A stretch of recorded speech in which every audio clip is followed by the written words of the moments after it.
this is Chris and Lamb of God. You're watching Rock and Metal News. Hey, this is Ted from Death Angel, and you're watching Rock and Metal News. YouTube's Rock and Metal News, and with an album review of the new Megadeth album 13.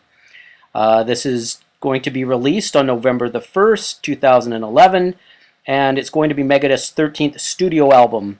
This is a really great lineup for the band on this CD, and it's the first album with Dave Ellefson since The World Needs a Hero. So I'm going to be kind of going over this track by track, a pretty solid album, so let's go. The album opens up with a track called Sudden Death. This, to me, is probably the best song on the album. It's got great guitar at the beginning of it. It's got shades, I think, of stuff from Rust in Peace and even Peace Sells. They do a lot. There's a guitar solo at the beginning. He sings his lyrics, and between the lyrics, there's some really cool guitar licks in between. There's just tons of guitar on this opening track. And it kind of reminds me of a Rust in Peace song. Maybe it has almost like a Hangar 18 type ending. Really, really great track. Then it goes into Public Enemy #1. It's their first single from the album. It's been released for a while, so most of you guys probably heard that one. There's a solo at the beginning. It's kind of a straightforward song. It's got some cool guitar. Nothing super spectacular in it. If you like this song, then you're gonna like you'll like the album. You'll like the rest of the stuff on the album. If you don't like this song, there is some good tracks on the album that are definitely far above this one. It goes into Whose Life Is It Anyways? That's their third single. It's cool guitar licks in that. There's some neat parts where they're trading riffs in this song. And, it's kind of another straightforward song. Not many twists and turns in that one. Goes into then a track called We the People. It's got a kind of a neat, groovy, funky riff in it. It's definitely a political song. There's some cool guitar solos in it. And, this song is basically based on the lyrics. Not too many twists and turns in it, kind of a straight-through song. Then it goes into Guns, Drugs, and Money. This song here is pretty straightforward in it.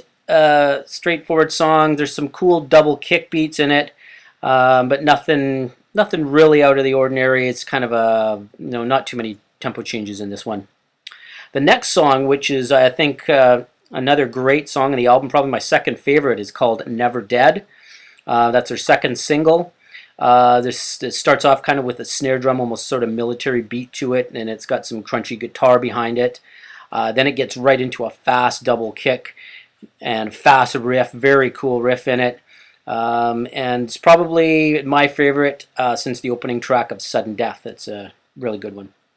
Then it goes into New World Order. Interesting song.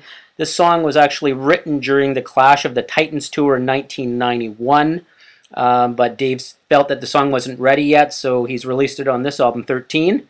It's got a halftime feel during the lyrics, which is kind of neat. It's got some backing vocals in it, which kind of, not a lot of the songs have some backing vocals. This one, it stands out. It's got some cool guitar riffs, excellent solo in it. Changes to a faster tempo halfway through the song, and it's got a solo through the fast part in it. Another good song, another solid song there. Then it goes into a song called Fastlane. It's got some flange on the guitar riff at the beginning. It's got some fast double kick. This guitar sounds almost like a siren at the beginning. This is type of one of your Megadeth fast car racing type songs. They've had them before with 502 and High Speed Dirt and stuff. It's kind of like one of those car type songs they have. It's got a halftime feel in the middle of it, which is kind of neat. And it ends with a fast double kick with some guitar solo in it. So that's not a bad song as well. The next track on the album is called Black Swan. This opens up with a guitar solo. This song basically I think is based on the lyrical content. There's not a lot of diversity in the music and the changes in the tempo and things like that. It's a good straightforward song. The next one is called Recker. This one opens up with some starts and stops, which is kind of cool. This song's basically about someone who wrecks everything they touch. There's some cool guitar riffs in it.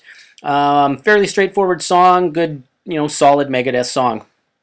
The next one is called Millennium of the Blind. They slow it down a bit with this one. There's a neat guitar solo at the beginning over some kind of slower guitar. The track gets heavier. It gets heavier, kind of builds up, moves back down into the slow parts again, and some more guitar over top of that. This song's about the leaders of the world, leaders of countries, leaders of corporations, and how they kind of corrupt and things like that. It's a cool, moody song, and it's got some really heavy, plodding, crunchy chords in it, and it's actually a really, really good song on that one. The next song is called Deadly Nightshade. It's got a cool bass riff in it that kind of drives the song. There's a neat tempo change in the middle of it with a solo over top of it. And it ends kind of with a cool riff and a cool beat, but basically a kind of a straightforward, good Megadeth solid song. And the last song on the track is called 13. You can tell this is kind of a personal song for Dave. He writes basically, it seems to be written about his life and that. Starts off with acoustic guitar, Dave singing behind the acoustic guitar, the drums kick in. He's telling a story about his life during this one, and say 3 minutes into it, it starts to get heavier. There's a tempo change, there's some really good solos in it, and it's around a 6-minute song, and it's kind of a good song to finish off the album. Now overall, this album, I think that it's definitely a good solid Megadeth album. It does have some glimmers of some old stuff off of, say Rust in Peace style, maybe a bit of Peace Cells. There's probably 3 or 4 songs on it like that, which is, kind of the highlights for me on the album. The little bit more heavier and little kind of neat tempo changes and things they do. I like that. Other than that, a lot of the songs are just really good, solid, straight ahead Megadeth songs. Overall, they did a pretty good job on this. Yeah, I'd recommend buying this one. Definitely better than our last one, Lulu. So this is Ron from YouTube's Rock and Metal News. Thanks for tuning in. Hey guys, this is Ron from YouTube's Rock and Metal News with a CD review of the new Opeth album called Heritage.